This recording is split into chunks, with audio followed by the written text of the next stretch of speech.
میرے محترم سامعین، غسل کی وہ صورتیں جن میں غسل کرنا سنت ہے۔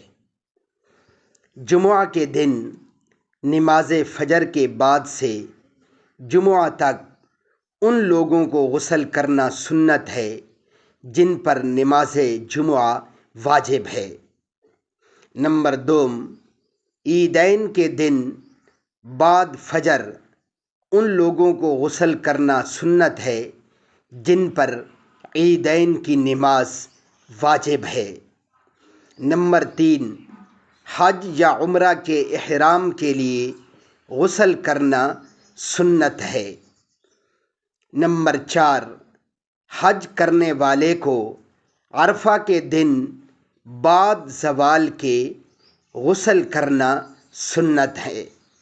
یہ وہ صورتیں ہیں جن میں غسل کرنا سنت ہے۔